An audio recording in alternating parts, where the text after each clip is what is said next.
Hey guys, and welcome back to the channel. So today, I will be going over the top 10 most powerful Ninjago characters to date. Now please note that this is partially based on my opinion, and of course based upon what we see in the show. Another thing to take into account is that this list is based upon the most powerful version of each character, such as Lloyd unlocking golden power, and Nadkan with his infinite wishes. With all this out of the way, let's begin the video. Taking the number 10 spot, we have Asphira from the Season 11 Fire chapter. So Asphira doesn't technically have any actual powers of her own. Her fire power was of course stolen from Kai, but she is actually an extremely skilled sorceress, and she learned all of her magical abilities many decades ago when Wu and Garmadon were just young children, back when she was training to serve the king at the time. She has the power to free fellow pyro vipers from their tombs with ease, cause pyramids to erupt with lava, and send people flying completely across Ninjago. Lastly, she wields the Staff of Forbidden Spinjitzu, with the power to banish anyone she wants straight to the Netherrealm. So yeah, overall a pretty powerful character to say the least. Taking the number 9 spot is Firstborn. I was a bit hesitant to really even put Firstborn on the list, due to the fact that she's not really a proper character, but I decided to put her here at number 9 anyways. So she is incredibly powerful, as she actually does have the ability to possess fire, lightning, ice and earth, making her really powerful. She also is very big and has huge claws. Of course, she has the ability to fly, making her extremely powerful, but also really fast. She also has the ability to enter different realms at will, making her a really powerful character. She can also kill someone by literally doing one thing, and that is breathing fire onto you, as shown in Season 9, when she turns Iron Baron into a lava statue with ease. Coming up next, we do have Sylla. Now Sylla is definitely a really cool and powerful character, as she has the ability to basically absorb any elemental power by simply touching you. Pretty powerful, right? She can also control some even more powerful elements, such as Garmadon's destruction power in Season 9. She is also a very skilled warrior too, so even without her elemental power of Amber, she is still a pretty great hand-to-hand fighter. The one reason she isn't higher up on the list is because she can't really control her powers that well, as shown in Season 9, again, when she basically drains herself of all of her energy due to the sheer power of Garmadon's destruction power.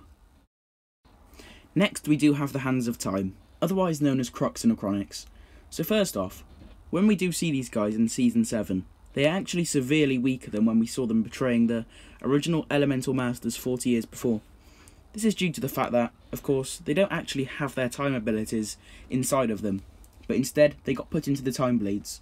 Now these guys are extremely powerful, as Acronics has the power to slow time down, giving him chance to land a couple shots on his enemy, and he can also go forward in time, catching his enemy completely off guard and giving him the upper hand against almost anyone that stands up to him. On the other hand, Crux can reverse time, knowing his enemy's next move and knowing when to move, and eventually gaining the upper hand once again, or he could also completely pause time, bringing his enemy to a complete stop and easily being able to defeat them with ease. So yeah, these guys can basically never lose, as they always have the ability to basically manipulate time like this and using it to their advantage. Coming up next, we do have Lord Garmadon, specifically Season 8 to 10 Garmadon, as that is of course when he was completely at his peak. During this time, Garmadon has had the power to basically summon 4 extremely powerful blades out of absolutely nowhere. He was the only one to go ahead and create the Colossus, which definitely posed a huge threat for the ninja and the majority of Ninjago City. And then of course he was basically resistant against the Firstborn's attack in Ninjago, and did actually single-handedly destroy the top of Walk Tower too. So yeah, pretty powerful, right? Other things he has done are completely destroy Mr. E to pieces without even touching him, almost suffocated Harumi in mid-air, kills the incredibly strong Oni Mistake form, and on top of all this, in Season 10, he uses nothing but a sword to gain the upper hand on every ninja, and basically completely embarrassing the lot of them. Doing this, he then got his destruction powers back. Only downside to him is the fact that he gains these powers by conflict, so if no one fights back to him and dodges his attacks, he will lose these powers and become severely weaker. Whether Omega or Garmadon should be switched around is up to you. I definitely think Omega should be higher up than Garmadon. So to start us off, Omega can also use destruction powers, but has also some Oni exclusive powers too, such as Oni tentacles made out of darkness, which if they touch a human being, can turn someone completely to stone. to other Oni beings it'll just wrap around you, causing you even more trouble. Also, Omega can use his staff to summon a whole swarm of powerful Oni foot soldiers to join in the battle, making him even stronger. Omega is also quite a bit more powerful than Garmadon with these abilities, as he literally beat up both Lloyd and Garmadon in March of the Oni, just showing quite how powerful and intimidating he can really be. Now we do have the Overlord, of course the most ancient Ninjago villain. The Overlord is basically the whole embodiment of evil in the world of Ninjago. He takes many forms in the show, starting off as just a flying spirit. This form did give him the power to hop into one's body and completely possess them, just like he did to Garmadon in the finale of Season 2. Once his body is actually destroyed, he will always still be alive in his small evil spirit form.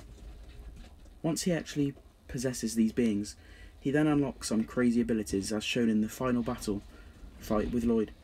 He used some sort of purple destruction power to almost kill Lloyd right there and then. Of course, his true form is the dragon form. In this form, he has the power to breathe out dark matter, turning whoever it touches completely evil, and absolutely cover anyone in his darkness power.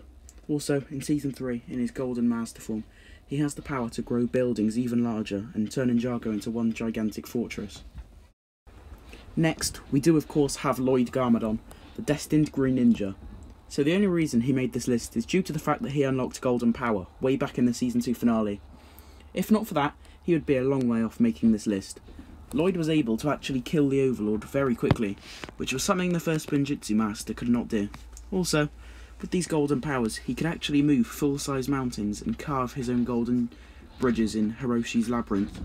He could also summon the extremely powerful Golden Dragon at will, making him even more stronger. The reason he isn't at number 2, or even at number 1, is because we didn't see much of these abilities at all, and only saw him apparently scratch the surface of his abilities. Okay, so next up is one of my all-time favourite characters and favourite Ninjago villain. At number 2, we do indeed have Nadokhan. Of course, we will be taking a look at him with his infinite wishes. With these wishes, he can wish for absolutely anything, including death, love, and just about anything else he could ever dream of, such as killing literally anyone that stands in his way, making him crazy powerful. Even without the infinite wishes, he is still insanely powerful, using one's wishes completely against them and trapping them in his Sword of Souls, only making him even more powerful. He can also still shapeshift into whoever he wants and can teleport around the place at will, making it almost impossible to even land a blow on him. I'm certain you guys all saw this one coming. Of course, at number 1, we do have the first Spinjitzu Master, essentially just a god in the Ninjago world, and of course, the actual creator of Ninjago. Once again, he possesses golden power with the ability to summon the Golden Dragon. He has also created many artifacts in Ninjago, such as the golden weapons, dragon armor, realm crystal, and the 2 scrolls of forbidden Spinjitzu as well. Of course, he also had the power to create some insanely powerful martial arts, such as Spinjitzu, and of course more recently, the much more powerful forbidden Spinjitzu. He managed to escape from both the Oni and the dragon, and just created his own new realm, which is just absolutely incredible and crazy powerful.